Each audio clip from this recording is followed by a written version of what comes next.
Mayor, earlier sabi niyo po, while being asked by Congressman Goma, sobrang dami ng mayor, ng trabaho ng mayor. And the reason why you are engaging technical assistants, department heads, para matulungan kayo. Di po ba? Opo, Your Honor. Yun po yung sagot nyo when you are being asked by the Honorable Gomez kung bakit hindi nyo na-monitor yung revenue na 3 billion per year. Are you aware, Mayor Capil, of the principle of command responsibility? Yes, Your Honor. Maaari nyo po ba kaming i-enlighten what is your understanding about command responsibility? Dun sa Section 444 po, General Supervision and Control.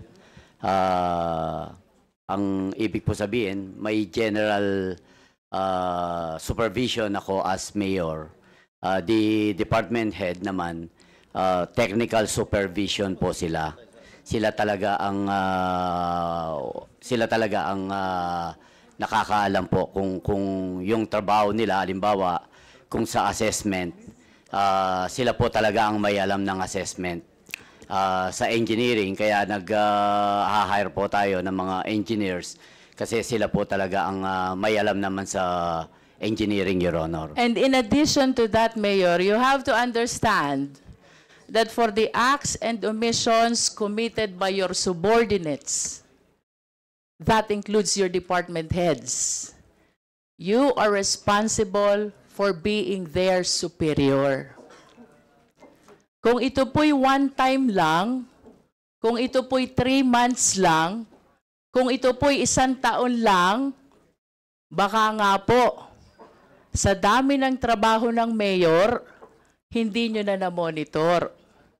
But according to PAGCOR, we're talking about 3 billion times 3 years. What happened to your BPLO?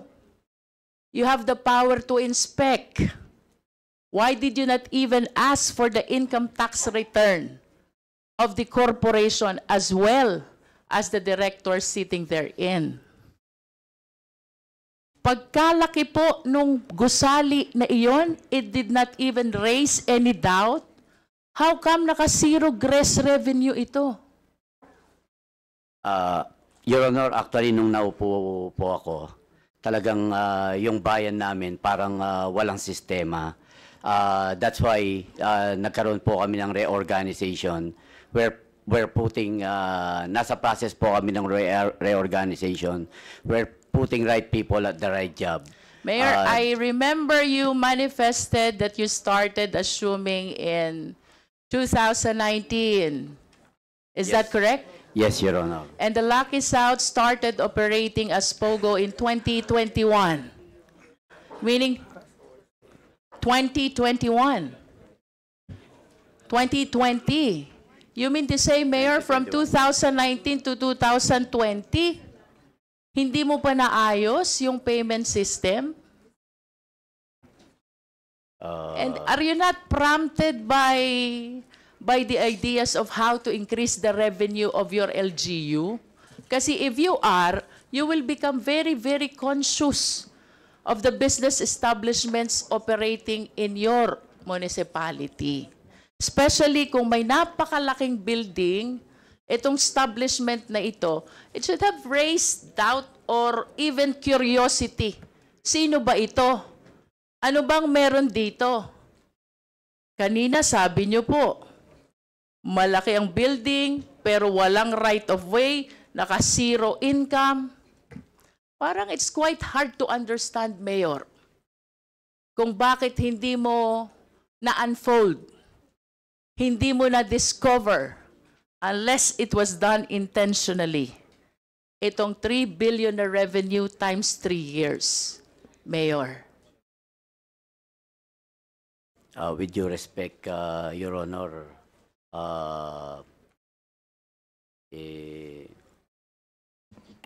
in good faith po, well, I just want to give emphasis to the principle of command responsibility, Mayor, na hindi po pagka ganito na may investigasyon na, you will just be pointing to your department heads. At sasabihin nyo, hindi nyo alam yon. May department head kayo, may BPLO kayo, may municipal engineer kayo. Please be reminded that you are responsible for the actions of your subordinates. If they are guilty of acts or omissions, you are answerable for their acts and omissions. That is command responsibility, Mayor. So please stop pointing at them. Thank you, Mr. Chair. Gerald Bakay, you are a classmate of Gerald Karamat, di po ba? Opo, Mr. Chair. At pwede naman siya ang nakipag-usap sa iyo para mag-issue ka ng order. Tama rin po ba?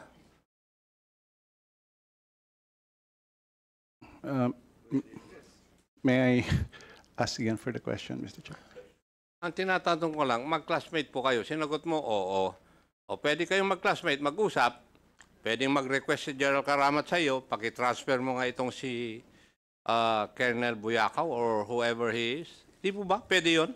Pwede po, Mr. Chair. Pwede. Pero pag tinanong ko yon kung nangyari, sabi mo hindi nangyari. Tama? Yes, Mr. Chair. Yes. Now, you are the OIC of DPRM. And as such, you're not the permanent director of that directorial staff. And therefore, you must be more meticulous dahil ikaw ay OIC lamang. Would that be correct? Correct, Mr. Chair. Yes. Pero in this instance, hindi ka naging meticulous. Alam natin na sa PNP, orders are given by higher authorities. Correct si Honorable Busita. Verbally and with a document. In this case, sabi mo, may dokumento. Anong sagot mo kay Honorable Busita? Was the order given verbally or documented? Yes, Mr. Chair. When I was the OIC... Ano nga, dalawa lang papipilian mo eh. Paiwas ka kagad eh. Do not be a lawyer here.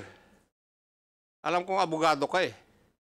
Pero ang tanong ko lang sa iyo, ano, verbal o written yung order na binigay sa iyo for you to issue orders to transfer Colonel Buyakaw?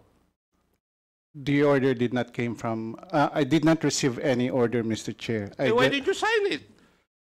OIC ka. Yes, Bakit Mr. hindi Chair. ka ba dapat nagtanong? The... Pwede kang pakainan ng pipirman mo, death sentence mo?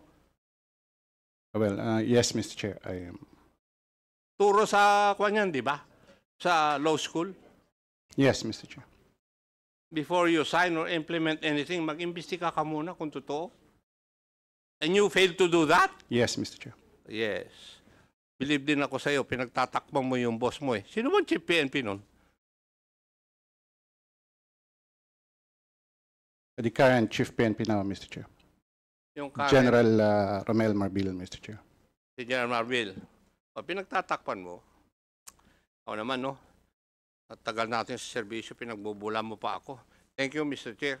Chairman, but of course, that is the manifestation of Chairman Busita, no, Congressman Busita. I just like to put in the record that is his manifestation and his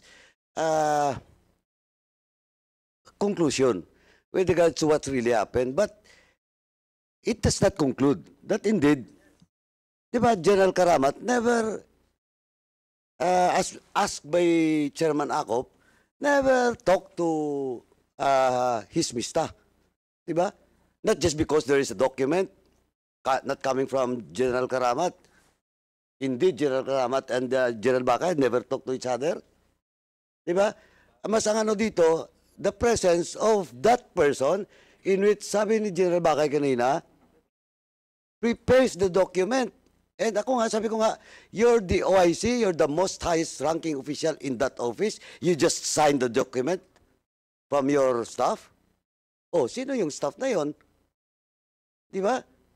Medyo normally, sa opisina, bibigay siya ng staff mo, pepirmahan mo ba? Kung hindi mo man lang matanong, oh, saan galing to? Ba, ano to?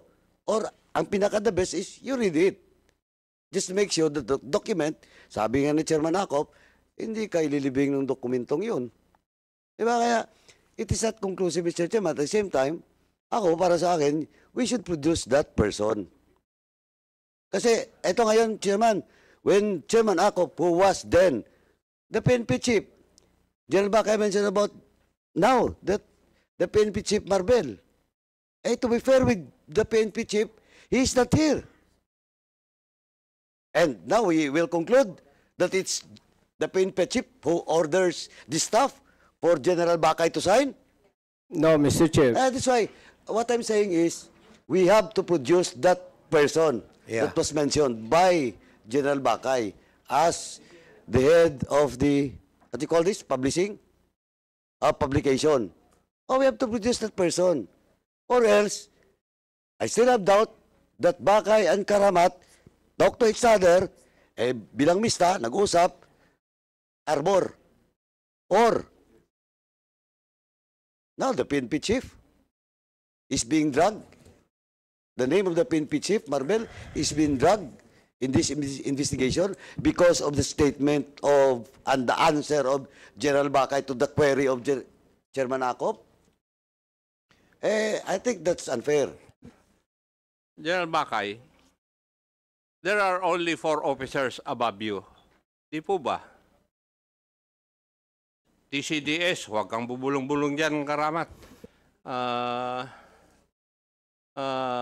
Si TCDS, DCO, DCA, at saka si Chief PNP.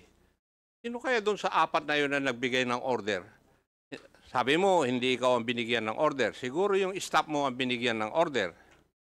Which I doubt. Kasi pag ikaw ang Chief PNP, yung head of office ang tinatawagan. Never yung small Indian. Di ba? Oh. So, 4 lang yung opisyal na superior mo. Sino kaya sila sa 4 ang nagbigay ng order sa tao mo? Hindi naman pwede siguro yung TCDS. Label. Hindi siguro yung DCO. Kasi hindi niya domain yun eh. Pwede siguro yung DCA at saka si Chief PNP lang ang kumausap. Di ba? Alam naman natin yun eh. Pagsisinungalingan nyo pa ako eh. Galing ako dyan. General Bakay, please answer. Yes, sir. When I was the OIC, I was also at the same time the deputy director. And every orders coming to our office, Mr. Chair, it comes from publication. By the way, the officer in charge is Major Irene Hizon. It's Major Irene Hizon. Major And Irene. Hizon, Mr. Chair. And all of these orders coming from the publication are orders also coming from the Office of the Chief PNP na dinadaan po siguro kay SEA. So ang flow of these orders, yun po. And unfortunately, during my time, hindi po ako tinatawagan diretso to issue orders. I was the OIC only for about less than a month, Mr. Chair, because nag-retire yung director mismo and hindi pa I was the OIC only for 2 weeks. So hindi ko po na-experience yung ako po tinawagan mismo ni Chief PNP to implement orders. And in this case of the CIDG, nakarating na lang po sa table ko ang memorandum directing the director of CIDG to relieve Colonel Buyakan, which I did sign. Hindi na po ako nagtanong, Mr. Chair. So in that case, we will be inviting the SEA and Mayor Irene Hizon. Major, yes, I said Major. Major Irene Hizon and the SEA. Okay, sino head ng SEA?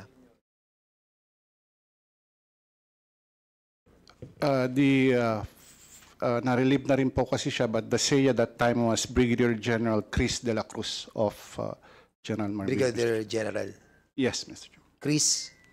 Christopher de la Cruz, Mr. de la Cruz. Can we invite the General himself?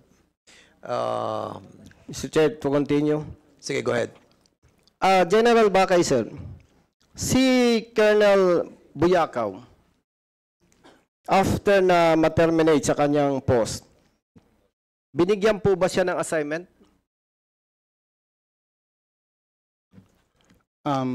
With your indulgence, Mr. Chair, can we refer it to Major General Karamat? Kasi CIDG po yung unit na involved. Mr. Chair. Okay, General Karamat, sir, please.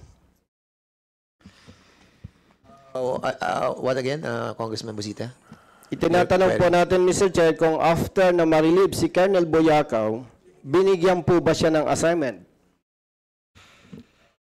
Okay, General Karamat, please answer. Thank you, Mr. Chairman.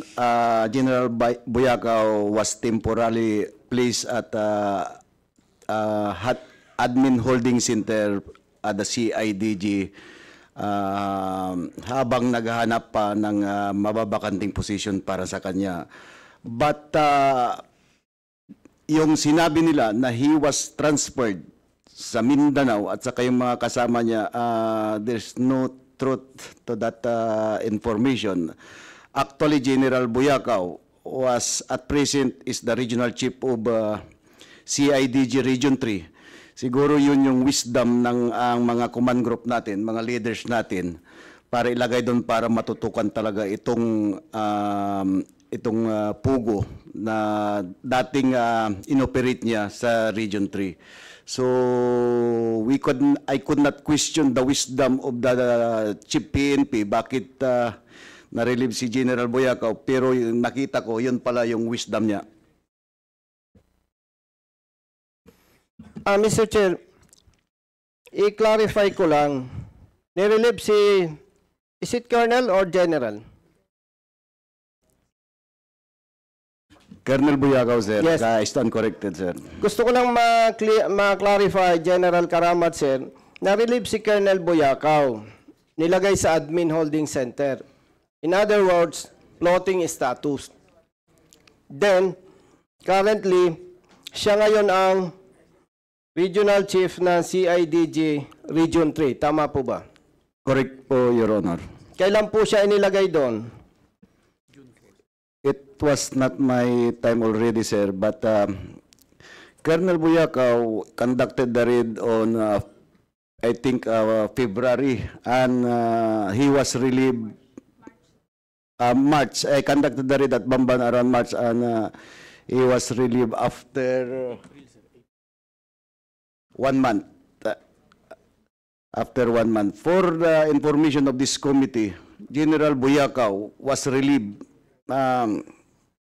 from his post because he did not meet the standard of the new leadership, the Chief PNP, because...